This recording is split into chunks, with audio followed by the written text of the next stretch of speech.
Voilà. Ok. Patita. Est-ce que tu veux jouer des karatels? Si tu veux. Brad va jouer Paraman à Midora. Si ça te va. Oh, tu ne veux pas qu'il joue pour ses seigneurs? C'est bien que les autres. Brad. Et Shikara va jouer karatel. Ah, c'est comme quand on faisait les kirtan avant. Exactement. Ah bon? En fait, quand on faisait les kirtan à New Gayarik, on était comme ça. Ah, Sauf qu'il manque le truc cheap de Noël là. La guirlande de Noël. oui. Je sais jamais pourquoi vous voulez absolument la mettre.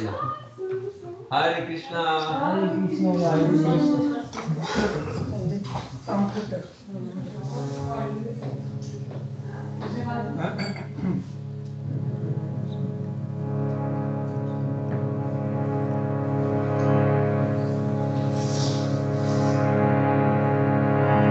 Mais oui, super.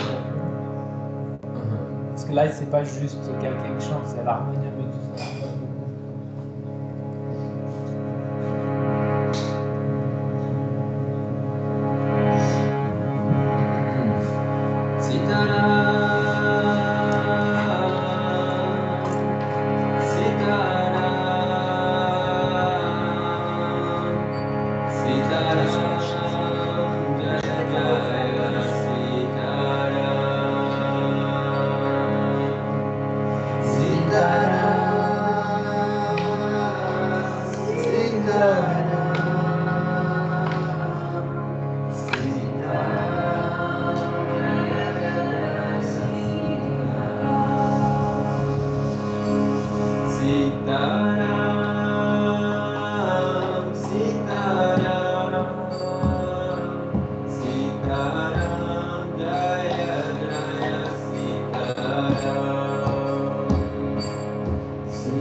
Rama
Jaya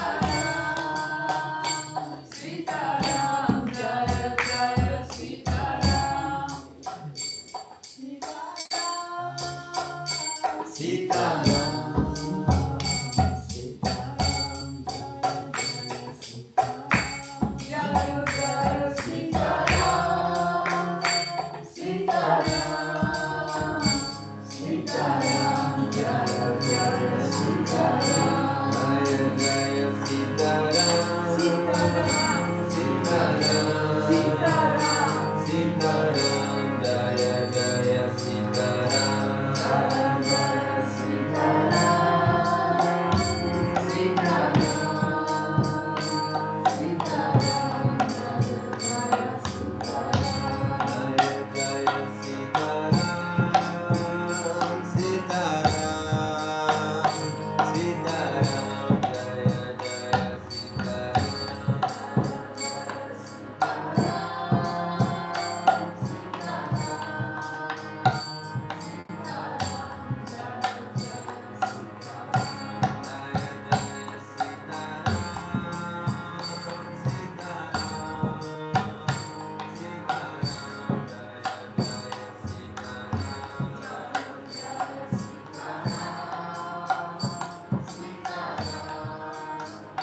Ah, c'est des ladous.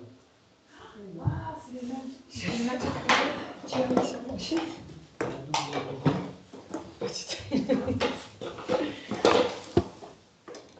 Il voulait assister au kata. Attends, en fait, c'est pas ça. Non, c'est pas fermé encore.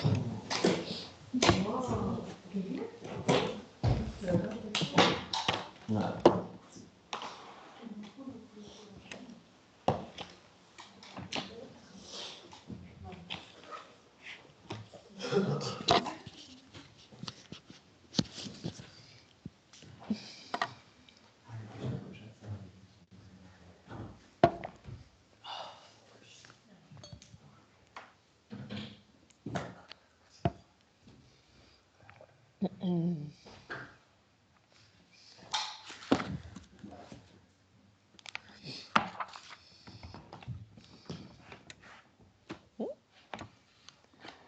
Hare Krishna, merci à tous d'être réunis ce soir pour fêter Diwali. Tout le monde connaît un petit peu l'histoire du Ramayana. Est-ce que certains d'entre vous connaissent l'histoire du Ramayana? Est-ce que certains d'entre vous ne connaissent pas le Ramayana? Do you know the story of Ramayana? Ok. Bon, je vais commencer par juste chanter un mantra et après je vais en parler. Raghupati Raghava Rajaram Patita Pavana Sitaram Raghupati Raghava Rajaram Patita Pavana Sitaram Sitaram Jaya Sitaram Sitaram Jaya Sitaram Sitaram Jaya Sitaram Sitaram Jaya Sitaram. Donc en fait aujourd'hui nous fêtons le jour de Diwali. Diwali est souvent connu en fait pour être la célébration de la fête des Lumières, mais on va dire c'est une appellation qui a été un peu déformée avec le temps, car aujourd'hui on a juste cette idée de la lumière sur les ténèbres, alors qu'en fait Diwali célèbre le retour de Sri Ramachandra, comme vous avez ici. Donc sur l'autel, vous avez aujourd'hui Sita, vous avez Lakshman sur la gauche, Ramachandra au milieu et Sita Devi sur la droite. Et donc Lakshman, c'est le frère de Ramachandra et Sita Devi, c'est l'épouse de Ramachandra. Et donc Diwali célèbre le jour où Ramachandra est revenu dans sa ville qu'il avait quittée pour aller en exil, et dans cette ville qui s'appelle Ayodhya. Et en fait, on dit que Diwali est la fête de la lumière, car tous les habitants de Ayodhya, de la ville d'Ayodhya, le jour où Ramachandra est retourné de son exil avec sa femme et son frère, tous les habitants sont sortis de la ville pour accueillir leur roi. Et en fait, il disait que tous ces habitants qui étaient là sur le chemin pour rentrer à Ayodhya étaient... on va dire, il brillait d'amour, de cette lumière d'amour pour Ramachandra, et donc c'est ça qui accompagnait Ramachandra pour son retour à Ayodhya. Donc pour ceux qui ne connaissent pas, donc le Ramayana, ça raconte l'histoire d'un des avatars de Krishna, donc de Ramachandra, qui est venu sous la forme d'un roi qui était aussi un guerrier, un kshatriya. Et souvent il est représenté avec un arc, car il était immensément fort avec un arc et les flèches, et son frère aussi d'ailleurs. Et à cause donc d'un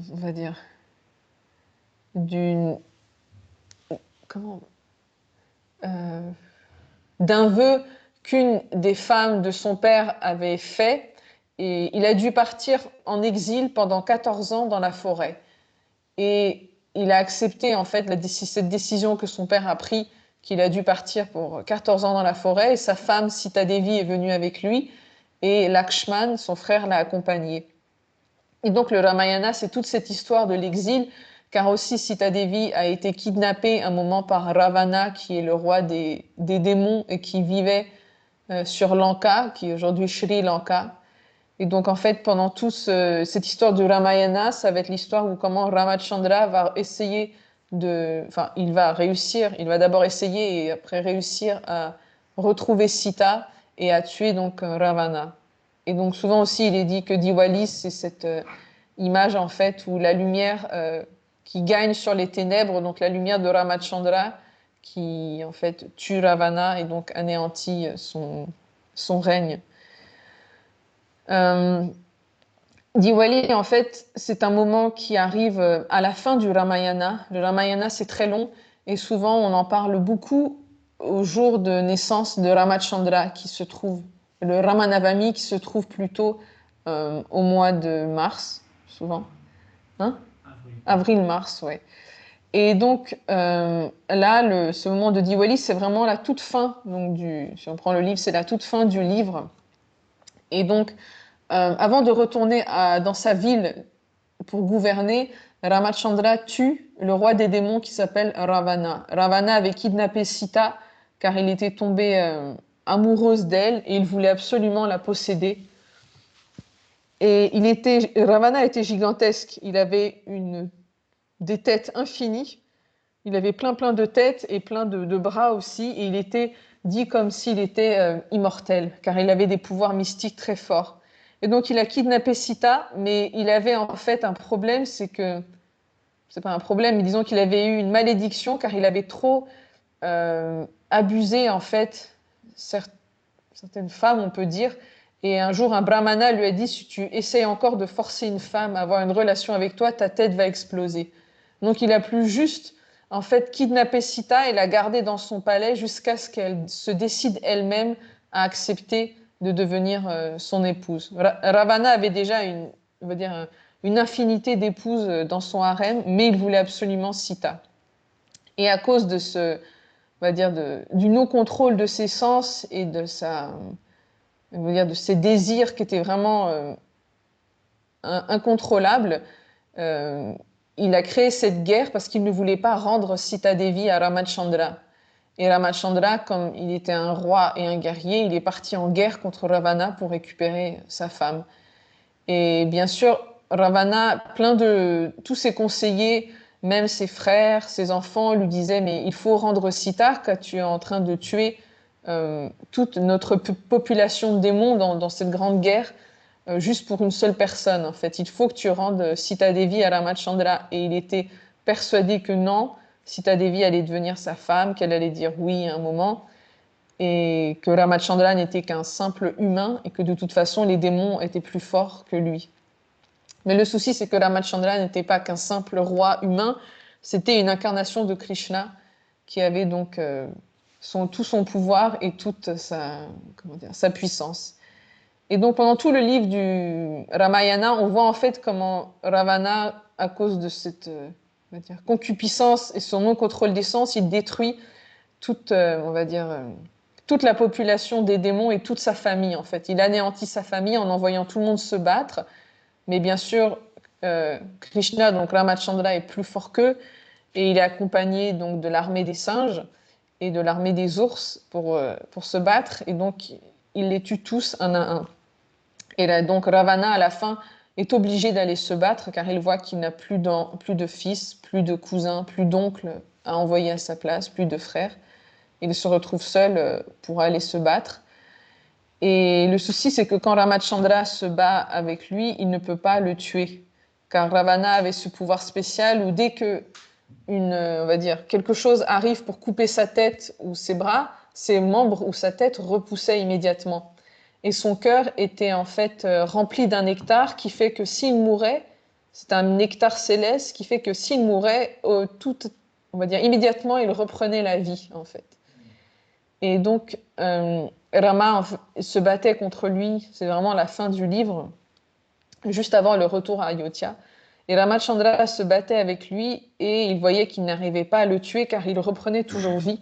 Et à un moment, Vibhishana, qui était donc le frère de Ravana, qui avait quitté le camp des démons pour aller du côté de Ramachandra, il dit, donc il explique, Hare Krishna. Vibhishana explique donc à Ramachandra qu'il faut que tu utilises une arme céleste qui va pouvoir tuer en fait ce nectar qui est dans le cœur de Ravana. Et Ramachandra se rappelle d'une flèche très spéciale que lui avait donnée Agastya Muni car il l'avait aidé dans une situation très difficile. Et c'était une flèche en fait qui pouvait assécher tout le nectar qui était dans le cœur de quelqu'un. Et donc grâce à cette flèche, il l'a utilisée et il a pu tuer Ravana. Donc ça, c'est vraiment l'épisode qui se passe juste avant ce retour donc, à Ayodhya. Parce que là, donc, à ce moment-là, Ramachandra est à Lanka, donc Sri Lanka, sur le champ de bataille où il vient de tuer Ravana. Et peu de temps après, donc, ils vont retourner à Ayodhya, dans la ville où il va enfin gouverner. Et Diwali, cela représente, on va dire, ce sentiment de séparation qu'il y a pu avoir pendant les 14 ans d'exil, mais aussi ce sentiment de retrouvailles entre Ramachandra et toute sa famille. Et on va dire que ce moment, cette fin de l'histoire du Ramayana, où il retourne de l'exil dans sa famille et dans sa ville, c'est un peu comme la culmination des sentiments et de l'attitude exemplaire que Ramachandra il a. Donc à la fin du combat, Ramachandra va quitter Sri Lanka pour retourner vers Ayodhya sur un énorme vaisseau qui s'appelle le Pushpaka, qui est un peu comme un vaisseau qui peut se déplacer en lévitation dans les airs. Et il était dit qu'il faisait la taille d'une ville. Lui-même faisait la taille d'une ville.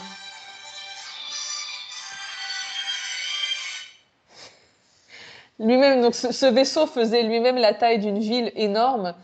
Et Ramachandra a invité avec lui en fait tous les guerriers singes, tous les guerriers ours, et aussi les personnalités importantes qui étaient présentes à venir avec lui dans ce vaisseau Pushpaka.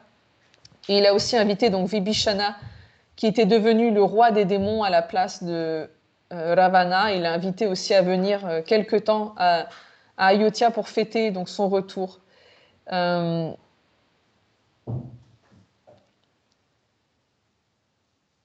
Donc, Ramachandra va revenir de Lanka et va faire, on va dire, car à ce moment-là, il a retrouvé Sita. Et donc, dans le Pushpaka, ils vont refaire tout le chemin qu'ils ont fait pendant 14 ans en survolant toute la région. Et il va montrer à Sita, voilà ce que nous avons fait pour venir te chercher. Nous sommes passés par là. Ici, nous avons rencontré les singes.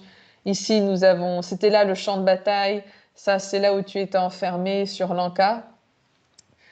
Et il ne va pas tout de suite, en fait, aller s'arrêter à Ayodhya. D'abord, il va envoyer Hanuman.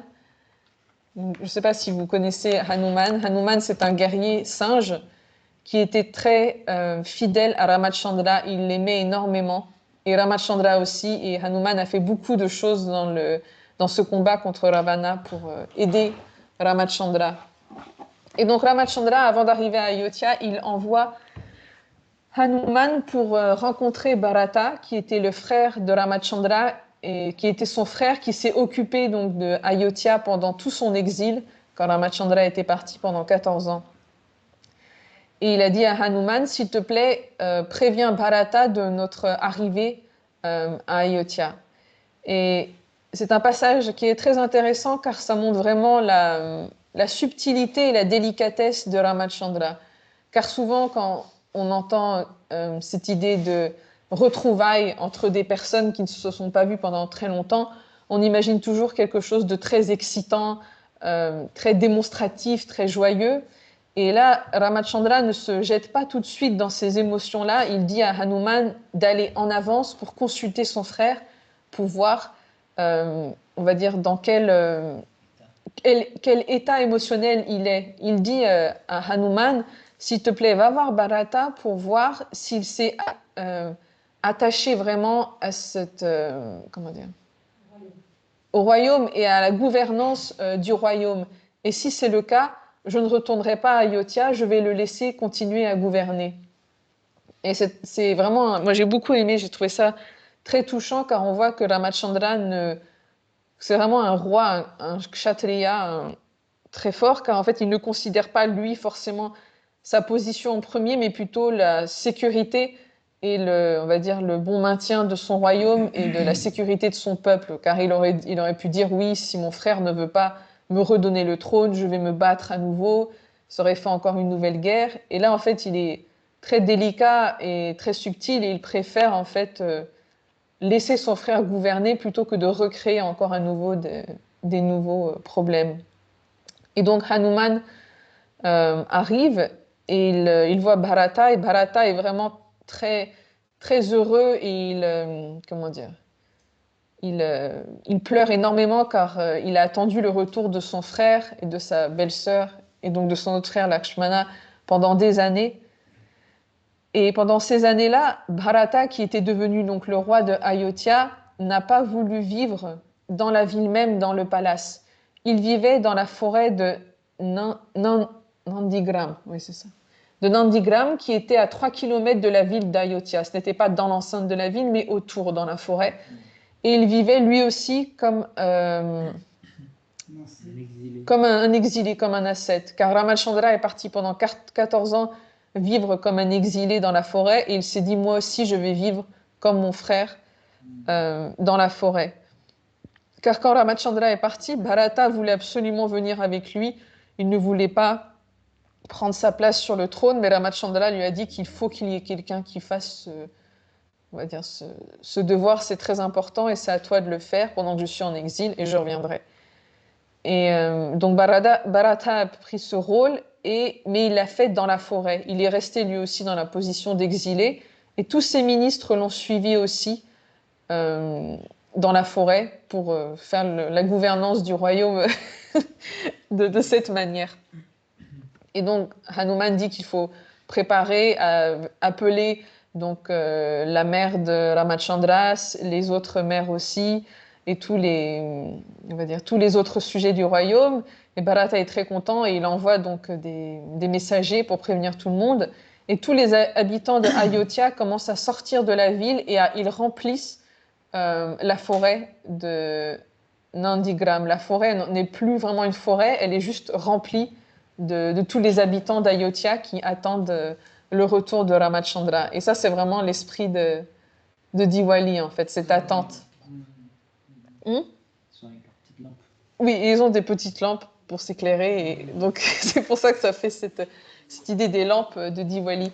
Et ils attendent, et Bharata a l'impression que jamais son frère ne va arriver. Mais finalement, un moment au loin, il voit le Pushpaka, donc l'énorme vaisseau qui fait la taille d'une ville, qui arrive et qui se pose devant lui. Et donc, bien sûr, il y a des retrouvailles très chaleureuses entre Ramachandra et ses frères. Et dès qu'il voit sa mère, qui était aussi sortie, qui était installée sur un trône, il est tout de suite venu voir sa mère. Il s'est prosterné à ses pieds. Il montre vraiment, le respect envers ses parents. Et il y a aussi on va dire, l'admiration que Bharata avait pour son frère Ramachandra, c'est qu'il ne voulait vraiment pas prendre sa place en tant que roi. Bharata avait posé sur le trône de Ramachandra, il ne s'était jamais assis sur le trône de son frère, mais il avait mis les sandales de son frère sur le trône dans le palace pour ne pas prendre sa place et pour faire comme si son frère était toujours là car ses chaussures étaient là et que lui allait juste l'assister dans cette tâche. Ramachandra, c'est une incarnation, un avatar de Krishna qui représente la justice. C'est un roi et il y a vraiment dans le Ramayana ce sentiment de justice qu'il veut appliquer partout où il va en fait. On va dire, c'est pas très joli, mais en français, on dirait il transpire la justice. Vraiment, la justice émane de lui. Et on voit en fait ce sentiment qu'il a dans tout ce qu'il fait, dans ses relations dans la manière dont il gouverne, la manière dont il s'adresse aux autres. Par exemple, son frère Lakshman est on va dire, une personne qui est toujours assez, on va dire, pleine de feu, qui s'emporte facilement dans les situations, qui veut tout de suite attaquer. Et Ramachandra, il est toujours en train de lui dire « Attends, regarde la situation de telle manière, dans tel contexte, peut-être nous allons d'abord faire ça, puis ensuite nous irons voir et peut-être attaquer s'il y a besoin. » Et vraiment, c'est un sentiment très fort que Ramachandra, il a. Et Ramachandra, on voit que c'est vraiment Krishna, car il a cette force où il applique toujours la bonne dose au bon moment, en fait. Il se bat et il utilise cette colère quand il le faut, et il reste de marbre et très, très droit quand il le faut. Par exemple, quand la guerre à Lanka, quand Ramachandra a tué Ravana, ça s'est fini. Ramachandra a dit Hanuman, s'il te plaît, va prévenir Sita Devi, qui était enfermée dans le palace sur Sri Lanka. Va la prévenir que nous avons gagné et elle va venir nous rejoindre maintenant. Et donc Hanuman est parti, il est allé prévenir Sita Devi. Et quand elle est revenue, Sita Devi, Ramachandra, il s'est montré assez froid avec elle. Pendant 1 an, elle a été prise, elle a été kidnappée par Ravana et elle n'a fait que penser à son mari et toujours se protéger et pour retrouver sa famille et son mari. Et quand elle est retournée avec lui, Ramachandra a été très froid et il s'est montré très distant avec elle. Et elle était vraiment choquée et elle a eu l'impression qu'elle était abandonnée. Et Ramachandra a dit oui, comme on va dire dans la société védique, on peut dire. Oui, il y a on va dire, cette règle comme quoi si une femme qui est mariée passe une nuit chez un autre homme, ça veut dire qu'elle a perdu sa chasteté, on peut dire ça comme ça, voilà. Et comme Sita Devi avait passé 1 an dans le palace de Ravana, il y avait, on va dire, Ramachandra savait très bien que sa femme était on va dire, l'exemple même de la chasteté et la meilleure, mais pour montrer l'exemple, comme il était le roi, il voulait que sa femme prouve en fait sa chasteté à tous les gens présents et à tous les habitants qui étaient autour, pour pas après que les gens spéculent et se disent oui, si Ravana il a fait comme ça, nous aussi on peut très bien faire ce qu'on veut. Et donc ce qu'il a fait comme test pour avoir vraiment cette justice, il a fait un feu et il a dit Sita Devi, il faut que tu passes dans le feu, tu tournes autour du feu et après tu passes dans le feu. Et si tu en ressors, ça veut dire qu'en effet tu es l'exemple de pureté et de chasteté. Et en effet, bien sûr, Sita Devi est ressortie du feu et avec Indra qui l'a accompagnée, qui a dit oui, Sita Devi est, on va dire, l'exemple même de la chasteté. Et de cette manière, Ravana voulait vraiment, on va dire, préserver son peuple et son royaume pour ne pas... Hein Ramachandra voulait vraiment préserver son peuple et son royaume de la déviation ou de quelconque spéculation. Et il était prêt à sacrifier lui-même ses propres sentiments, où il n'a pas pu tout de suite aller vers la joie en revoyant sa femme qu'il n'avait pas vue depuis si longtemps. Et il a préféré faire passer, on va dire, cette justice avant. Donc, quand Ramachandra est revenu à Ayodhya, il y a eu une grande fête pendant très longtemps. Et ils ont refait, comment dire, une intronation. Il a été introné, il a été intronisé, il a été remis comme roi sur le trône avec tous les, on va dire, les rituels qui se fait. Les sages sont allés chercher de l'eau de chaque rivière, de chaque mer qui était autour de Ayodhya. Ils ont refait un grand feu de sacrifice. Il y avait beaucoup de festivités. Il y avait les Gandharvas qui chantaient et les Apsaras qui dansaient. Et aussi, il y avait donc tous les singes, tous les ours, et Vibhishana qui était là, et tous les guerriers qui se sont battus pendant la guerre à Lanka étaient là. Et au bout d'1 mois, ils sont partis petit à petit, tous pour revenir vers leurs occupations habituelles. Et Ramachandra, à un moment, a commencé à distribuer des cadeaux à sa famille et à ses invités pour leur reconnaissance. Et il avait beaucoup de choses à distribuer. Et quand il a eu fini de distribuer ses cadeaux, il s'est aperçu qu'il n'avait rien donné à Hanuman, qui avait passé tant de temps à le servir et à l'aider. Et il a commencé on va dire, à glorifier Hanuman. Il lui a dit, oui, si toi qui as sacrifié tellement on va dire, de qui tu es pour m'aider dans mon combat, je ne serai jamais capable de te rendre l'appareil, on peut dire, ouais. Donc, je ne serai jamais capable de te rendre la même chose. Et à ce moment-là, Ramachandra, il prend un collier qui est sur Sita et il le donne à Hanuman. Et Hanuman est très heureux. Hanuman, il fait partie de la famille des... Comment on appelle ça? Les Vanara, c'est des singes qui prennent aussi la forme mi-homme, mi-singe, mais ils peuvent se transformer en singe aussi. Et c'est un peuple qui vit comme Enfin, c'est des singes, donc ils ont cette attitude de singe aussi. Et Hanuman, en recevant le collier, il est très heureux. Il est tellement en extase et heureux d'avoir reçu un cadeau de Ramachandra qu'il commence à embrasser le collier et il commence à manger les perles aussi petit à petit. Et les gens qui étaient dans l'assemblée se moquent de lui, ils rigolent, et ils disent « Oui, vous vous rendez compte, vous avez offert un collier d'une telle valeur qui appartient à Sita, un singe, et il ne comprend même pas ce que c'est, il l'embrasse et il le mange, ça n'a aucun...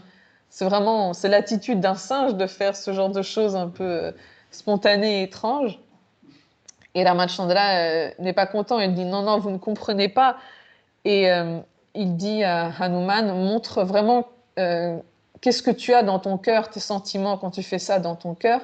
Et donc Hanuman se lève et il montre à tout le monde, et avec ses ongles, il déchire comme ça sa poitrine, et il montre son cœur, et il montre qu'il a dans son cœur en fait Sita Devi et Ramachandra. Et c'est que eux qu'il souhaite servir, on va dire éternellement.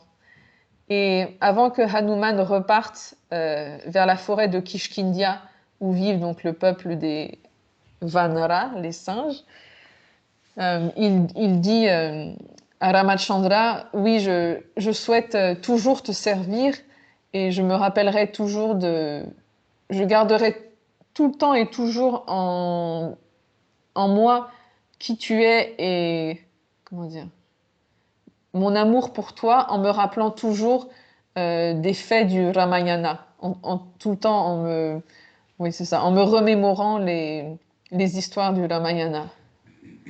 Donc voilà, et je ne sais pas si certains d'entre vous veulent ajouter d'autres choses qu'ils connaissent ou si vous avez des questions. Juste sur ce que tu viens de dire. Tiens. En fait, au moment où il doit se séparer, et Hanuman dit, mais moi aussi je veux venir avec toi. Et Shyam il dit, non, tu dois rester ici. Qui dit ça? Shri Ramachandra dit à Hanuman, tu dois rester ici tant que les gens continuent de se rappeler du Ramayana, tant qu'ils continuent à me glorifier, tu dois rester ici. Et donc, Hanuman fait partie des êtres qui vont rester sur notre terre tant que... On parle de... Il y a quelques individus comme ça qui sont encore...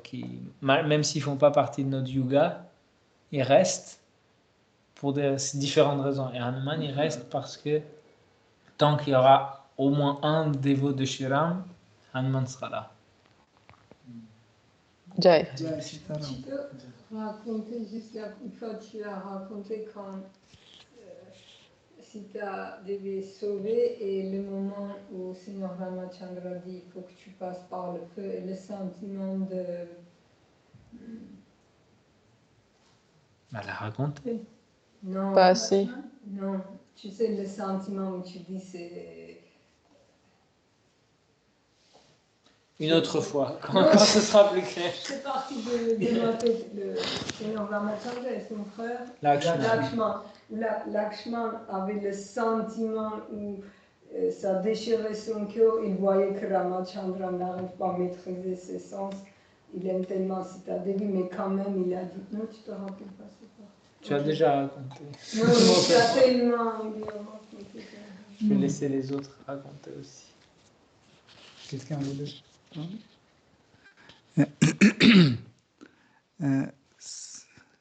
En fait, ce lila est très important, qui est joué en fait seulement ici dans le monde matériel. En général, quand Krishna vient jouer un divertissement, se divertir dans le monde matériel, il y a toujours le sentiment de la séparation. Et en fait, cette histoire de Sita et Ram, c'est une histoire extraordinairement, presque chaque épisode de Ramayana est rempli de la séparation. Pratiquement chaque épisode, si vous regardez, chaque épisode est rempli drame de séparation. Et en fait, nous voyons que, en fait, à chaque étape, à chaque épisode, c'est possible de changer ce drame, de sortir, mais qui en fait maintient cette séparation, c'est Shri Ram lui-même. Par exemple, quand on lui a dit qu'en fait, on peut faire de telle sorte que tu restes, que en fait ton exil sera annulé, etc. Il a dit non, je vais y aller. Et même à la fin, ce qui est extraordinaire, à la fin de l'histoire, en fait, Ramayana, quand Sita Devi était sauvée, il est revenu, etc., en fait, il fallait recréer le drame de séparation. Et c'est pour ça que maintenant, c'est Shri Ram qui envoie Sita Devi en exil extraordinaire. Non? Et en fait, c'était une forme d'exil assez drôle que quand Sita Devi était en exil chez Valmiki, Shri Ramachandra, chaque année, faisait un sacrifice énorme sacrifice. Et en fait, si un homme est marié, son épouse, pendant le sacrifice, doit toujours être à côté. Et chaque fois quand il y avait un sacrifice, on coulait la forme de Sita Devi en or, et elle était assise à côté en or, était à côté de Shiva. Et c'était l'époque où on vivait combien 10 000 ans.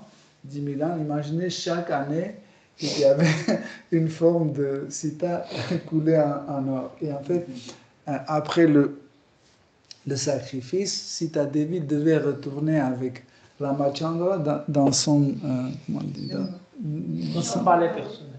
Pas palais, mais son chambre, je sais pas, dans sa chambre. Ses quartiers. Donc, et chaque fois, elle retournait, mais en or, elle retournait dans sa chambre, elle restait. Et puis l'année prochaine, encore. Et finalement, là où Shri Ramachandra dormait, il y avait des milliers de Sita Devi en or. Vous pouvez imaginer. C'est extraordinaire. Hare Krishna. Hare Krishna.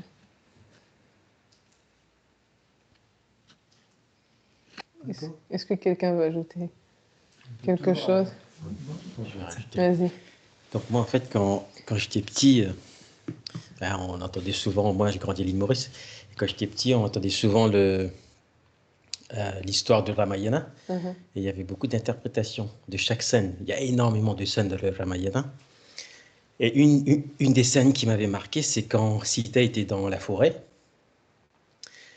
et qu'elle avait vu le cerf en or. Oui. Et elle était tombée complètement amoureuse du cerf en or. Et elle a demandé à Rama d'aller chercher le cerf en or. Et donc, du coup, Rama est parti de la forêt pour chasser le cerf. Et quand il est parti, c'est là où Ravan est venu pour kidnapper. Voilà, pour le kidnapper.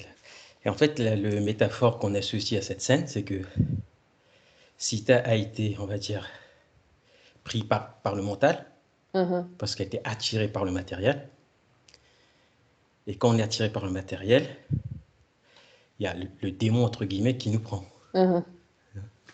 Oui. Et aussi, pourquoi on dit que Ram a 10 a une infinité de têtes? C'est parce qu'en fait, le mental est très subtil. Quand on en tue une, il y a une autre tête qui apparaît. Toujours, Ça. oui. Toujours les désirs qui n'arrêtent jamais. Et je trouvais ça très Oui. intéressant. C'est ça qui est très intéressant dans le Ramayana, c'est que même si en fait Sita est l'incarnation de Radharani, donc l'épouse de Krishna, et Ramachandra, donc c'est Krishna, dans ce lila, ils ont ce rôle où ils montrent en fait les sentiments des humains aussi, et que c'est des très bons, comme tu dis, des très bonnes leçons pour nous aussi, pour voir les choses comme elles se passent et qu'est-ce qu'il faut faire, qu'est-ce qu'il ne faut pas faire, quelles sont les solutions.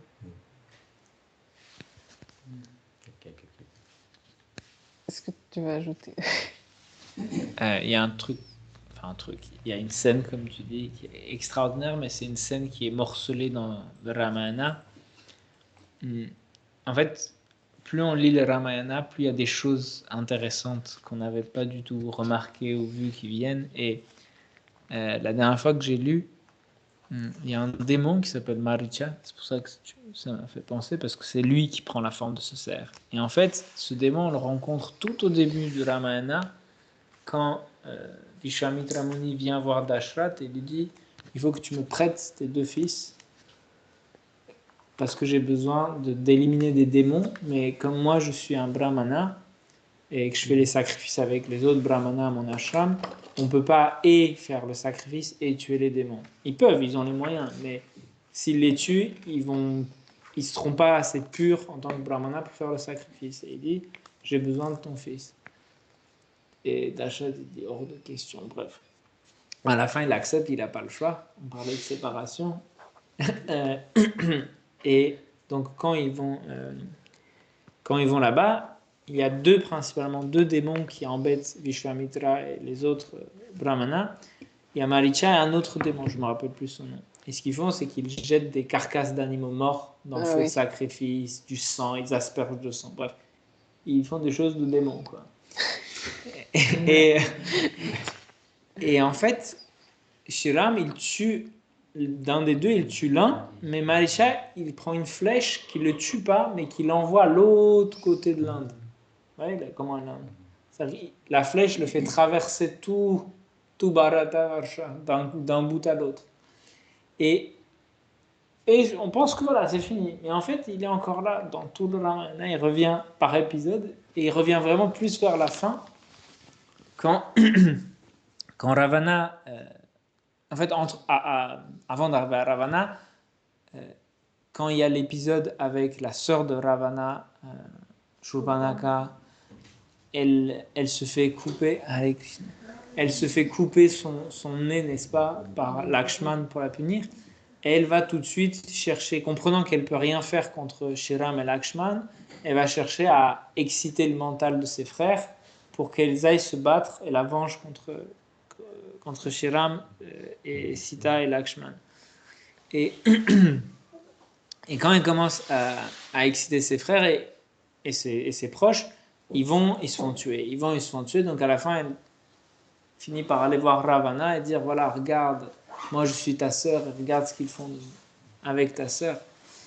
Et ce qui est intéressant, c'est que Ravana n'était pas aussi stupide qu'on pense. Il était stupide à cause de son attachement matériel, mais quand même, il réfléchissait. Et il a compris que si lui, il va tout de suite faire ça, c'est trop dangereux. Parce qu'il voit combien de personnes Shiram a tuées, et ce n'étaient pas des petits guerriers, c'était vraiment des démons très très puissants. Et il dit, vaut mieux que je risque rien, je vais envoyer quelqu'un d'autre. Et quand il commence à fomenter ses plans, à combiner ses plans, l'un des ultimes plans qu'il a, c'est d'affaiblir Shiram. En fait, il veut faire d'une pierre deux coups. Il dit, je vais voler Sita Devi, comme ça j'ai une très belle femme en plus. Et en plus, comme Shiram sera déprimé que sa femme a été enlevée, je vais pouvoir le tuer. Et il réfléchit comment. Parce qu'il dit, si je vais comme ça, trop dangereux. Et c'est là où il va voir Maricha. Et en fait, ce qu'il faut savoir, c'est que ce démon-là, il avait tellement été choqué lors de son combat avec Shiram. Il était tellement effrayé qu'il avait pris il avait pris comme Vanaprastha, entre guillemets. Et il vivait comme un ascète. Il avait juste un simple petit pagne. Il mangeait que des fruits, des racines et tout. Et il voulait, oui, et il faisait très petit pour que personne ne le voie. Et quand Ravana a commencé à lui expliquer son plan, il a dit, mais tu ne comprends pas qui t'a en face de toi. Il dit, je ne dors pas la nuit, je n'arrive même pas à manger. Tout ce que je vois, c'est Shiram qui me regarde avec les yeux rouges injectés de sang et avec l'arc tiré. Et il dit, je n'arrive plus à vivre.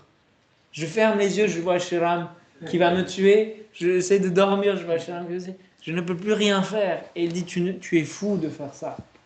Et Ravana, il est très, son ego est très, comment dire, touché et froissé. Et il dit, oui, tu dis n'importe quoi, moi tu sais pas qui je suis, etc. Comme d'habitude font les démons. Et à la fin, ce qui est intéressant, tout ça j'ai raconté, c'est la conclusion qui arrive où il dit, écoute, c'est simple, soit je te tue moi, soit tu vas. Et Maïsa, elle dit, je préfère infiniment plus mourir des mains de Shiram que mourir de tes mains. Donc je vais y aller. Et c'est intéressant, c'est que c'est un personnage, entre guillemets, c'était une personne qui était, entre guillemets, qui paraît très secondaire, mais qui en fait a tellement servi dans le divertissement de Shiram.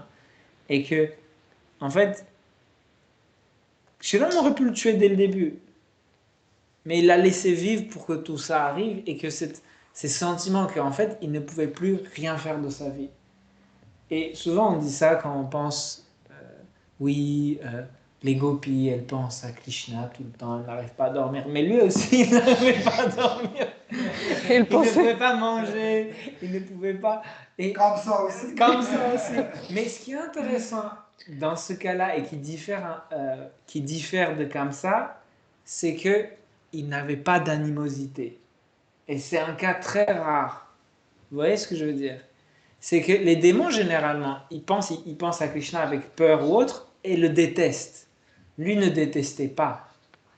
Il n'avait pas de haine envers Krishna. C'est comme s'il était devenu un dévot, mais il avait tellement honte de ce qu'il avait fait, tellement peur de ce qu'il avait fait, qu'il n'arrivait pas à se résoudre à changer cette...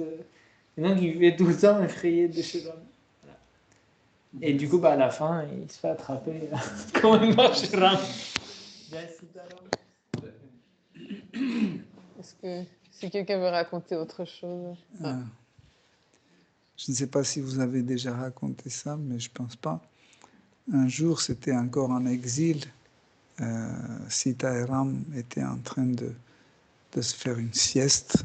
Ils étaient en train de parler.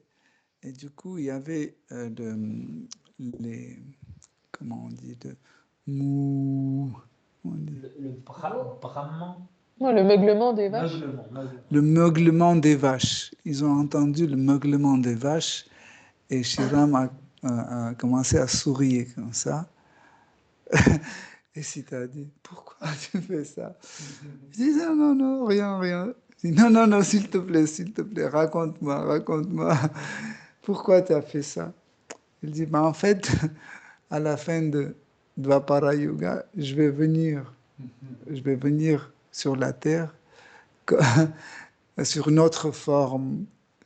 Et je vais être un pâtre, un jeune pâtre qui va s'occuper des vaches. Elle est comme ça, elle est très étonnée. Comment ça?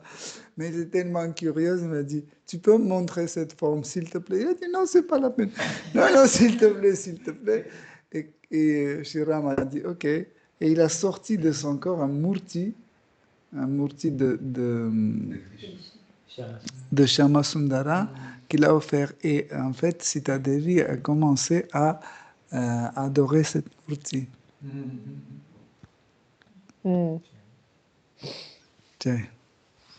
Jai Sitaram.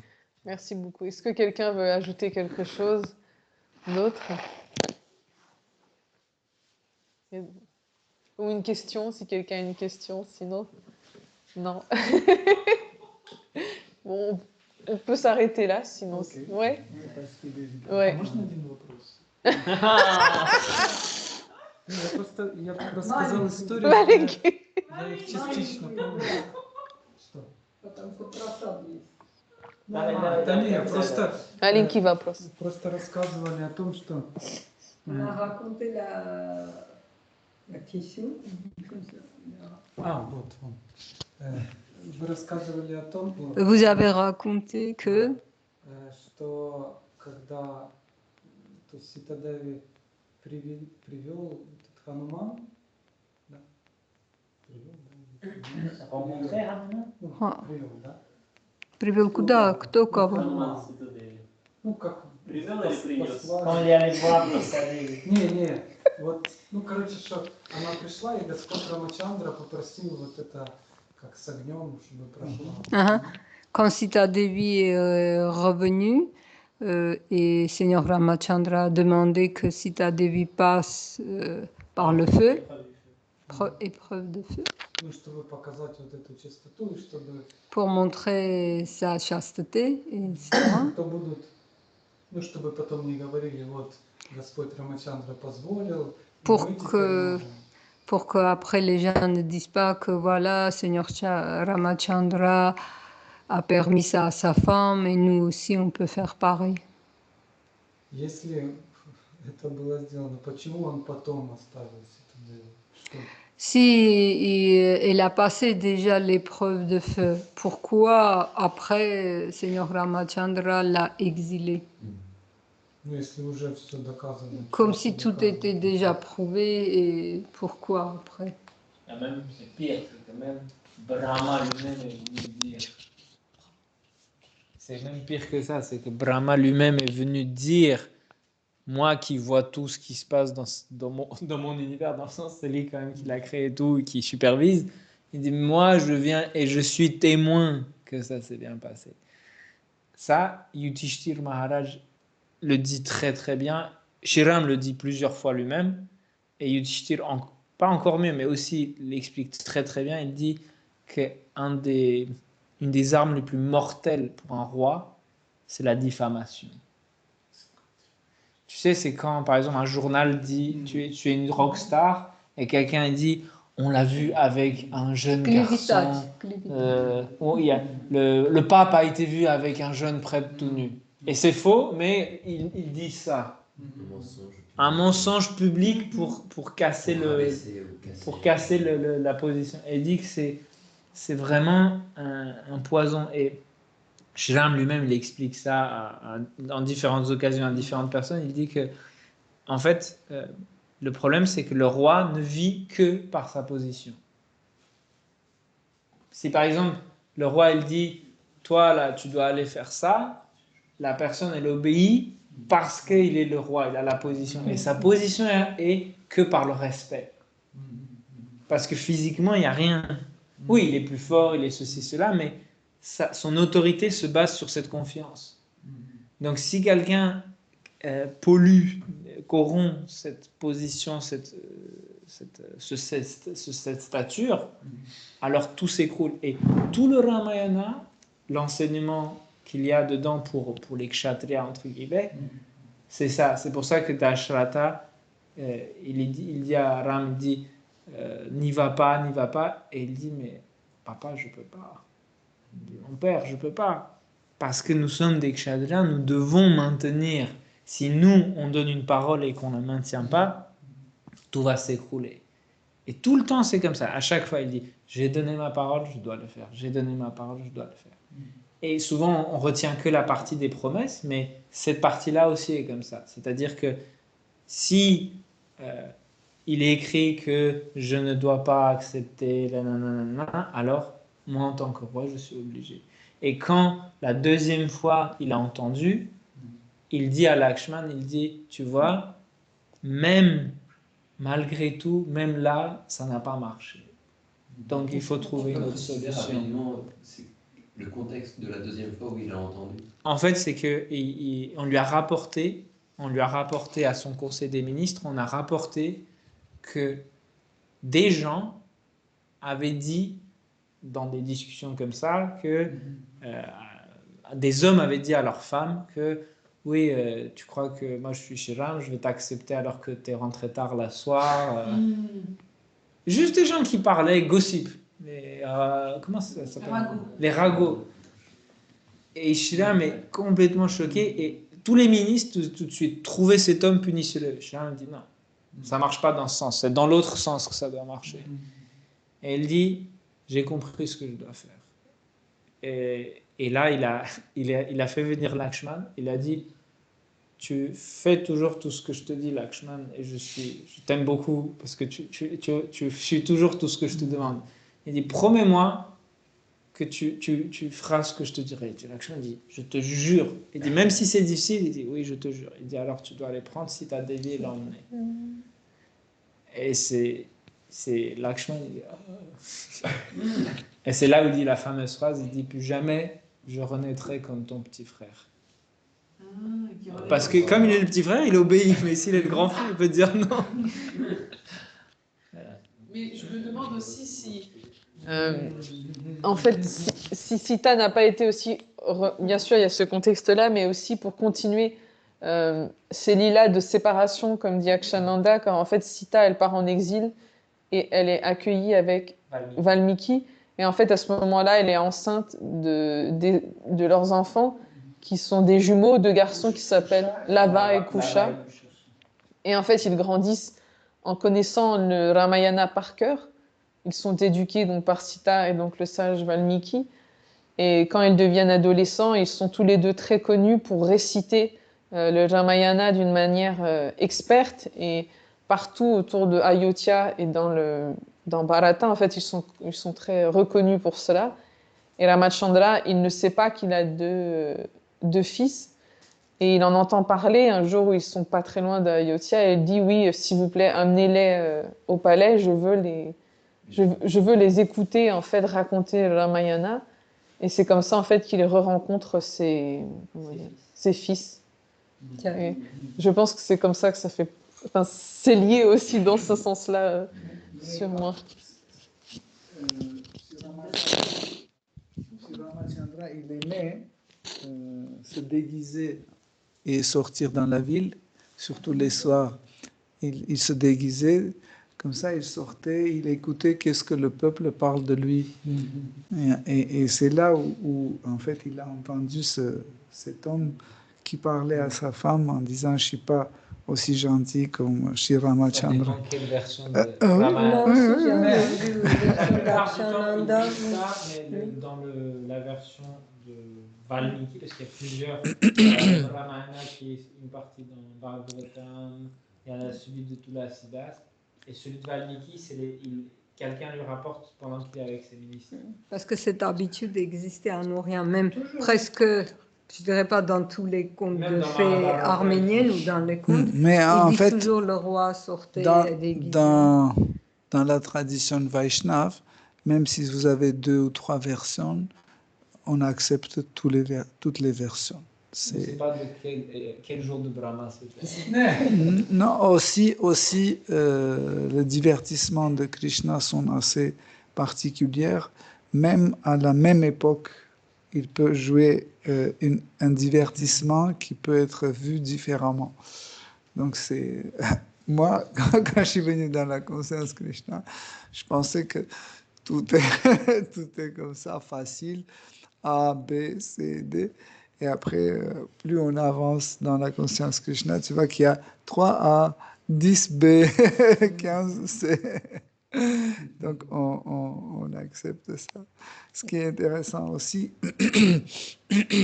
Krishna lui-même, souvent, il crée une situation dans, en fait, laquelle prépare un autre divertissement. Et en réalité, nous,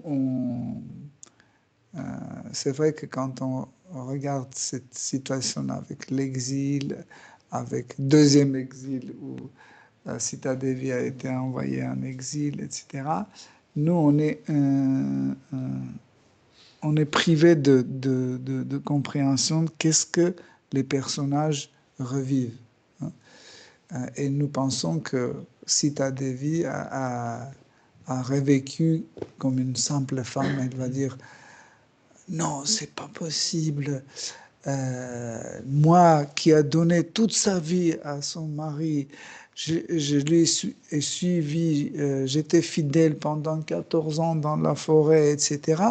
Qu'est-ce qu'il fait maintenant? Il m'a rejeté, etc., etc. Même si, quand c'est mon innocence était prouvée plusieurs. Elle ne pensait pas comme ça. En fait, elle a fait la preuve d'une chasteté extraordinaire. En effet, Sri Ramachandra a fait exprès ça pour qu'on voit la grandeur de Sita Devi, la pureté de Sita Devi, et pas montrer que moi je détaché, etc. Non, non, c'est comme ça. En fait, cet acte, c'était en réalité la glorification de Sita Devi. C'est comme ça qu'on doit comprendre. Hare Krishna. Je veux dire quelque chose. Parce que Prabhu il a parlé ça, mais moi j'ai passé toute ma jeunesse avec ces points-là, parce que je crois que c'est ma grand-mère qui a dit, oui, mais en fait elle a lu Bhagavad Gita, Ramayana, tout ça, et elle a dit un jour, mais même Rishikesh, pourquoi même Rama il a quitté sa femme? Même Rama. Et c'est incroyable, il y a combien d'années sont passées depuis que c'est arrivé. Et ma grand-mère a dit. Et je crois que même ma mère et ma soeur aussi, ils ont dit la même chose. Et aujourd'hui, je crois qu'il y a beaucoup de femmes et jeunes filles en Inde, ils disent que Ram, il était un homme insécure. Parce qu'il a pas eu, il a douté sa femme, même après toute l'Agni Pariksha et tout ça. Et pourquoi? Parce qu'il a quitté sa femme. Et, il n'a pas quitté. Il a séparé. Envoyé, mais il n'a pas quitté. Il n'y a pas de divorce. Oui, mais dans son tête, il a quitté sa femme. Il a divorcé sa femme. Okay? Mais j'ai juste entendu, il y a un guru qui a parlé sur en ligne l'année dernière, ou il y a 12 ans peut-être. Il a dit que, ok, si vous dites ça, pourquoi Sri Rama n'a pas trouvé une autre femme après il a quitté Sita Devi? C'était pas difficile pour lui de trouver une solution locale. Solution locale. Ça c'est très bien dit. Une autre femme, parce que même son père, il a eu 3 femmes. Oui. Donc, on ne peut pas dire que pour Sri Rama, qui est encore plus grand roi que son père, c'était difficile, il ne peut pas trouver une autre femme. Et même quand il a fait cette yagya, Ashwamedha yagya, même là-bas, quand il a préparé cette diété statue, Murti, c'était Sita Devi. On sait bien que c'était Sita Devi. Donc, et encore une preuve qu'après Sri Rama, c'est qui a pris le trône, c'était Lava Kush. Donc, s'il a vraiment douté sa femme, il n'aurait pas pris ses fils. Il aurait, oui, c'est ça. Parce qu'il a même pas su que c'était son fils. Il n'était pas, comment dire, he didn't know that he had kids. Donc, mais j'ai jamais entendu quelqu'un dire ça en Inde, qu'ils ont tous dit que non, c'est la faute de Rama, c'est la faute de Rama. Il est un homme insécure, il était un... C'est vrai. Mais personne n'a dit, il n'y a que 12 ans que j'ai entendu. Mais toute ma jeunesse j'ai passé. Même aujourd'hui, Prabhu, il a dit la même chose. Pourquoi Sri Rama, il a quitté Sita Devi? Et c'est ça, les preuves sont là, en face de nous. Mais personne... rarement, il a noté ça. C'est en fait la cause, c'est que nous ne comprenons pas qu'est-ce que ça veut dire un bhava. Nous voyons toujours à l'échelle de nos sentiments humains d'un être conditionné. Hein? Parce que nous pensons qu'un exil peut seulement apporter de la malheur et des mauvais sentiments. Hein? Nous ne pensons jamais qu'un exil peut apporter la félicité. Hein? On ne pense jamais ça. Et au final, c'était une félicité extraordinaire, car Sita Devi, en restant chez Valmiki, elle a écouté, réécouté les divertissements de elle-même avec, avec Shiram. Et ce qui est intéressant, c'est que Sita Devi racontait à Valmiki des choses extraordinaires qui ne sont pas entrées dans Ramayana. Parce que les divertissements sont tellement énormes que ça ne pouvait pas rentrer dans un livre. Mais ici, on peut aussi voir que une des raisons aussi, c'était pour faire plaisir aussi à Valmiki. C'est une forme de dire, remercier Valmiki parce qu'il a écrit Ramayana. Comme ça, Sita Devi était là et il pouvait toujours poser des questions à Sita et Sita pouvait raconter les épisodes extraordinaires. Mais aussi, la relation entre Sita et Shiram, c'est une relation unique, vraiment unique, une sorte rare de Shringara Rasa, de relation conjugale. Par exemple, Krishna, il a 1 million, 2 millions de femmes épouses à Vrindavan, à Dvaraka, etc. Même à Vaikuntha, il a infiniment des épouses. Mais la relation avec Sita Devi, c'est une relation unique où il y a seulement une seule femme. Et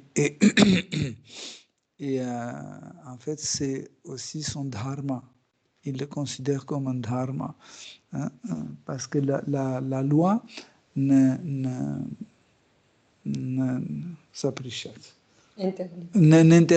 la loi n'interdisait pas aux kshatriyas de se marier, avoir plusieurs femmes.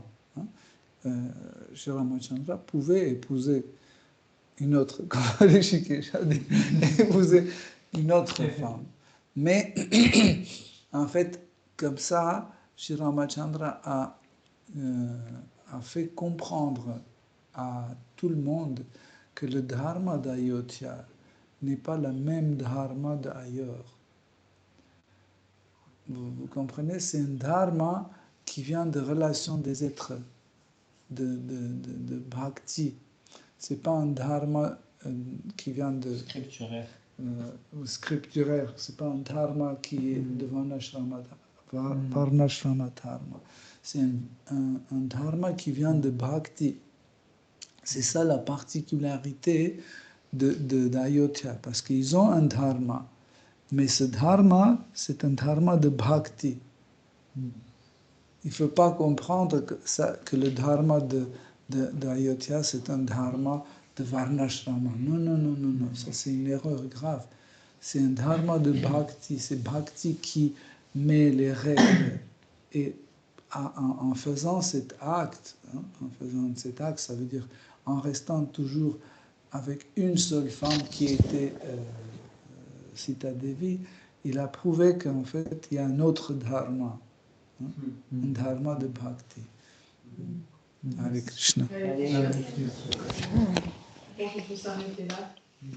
Jai Shri Sitaram. Jai. Jagannath Baladev Simati Sita.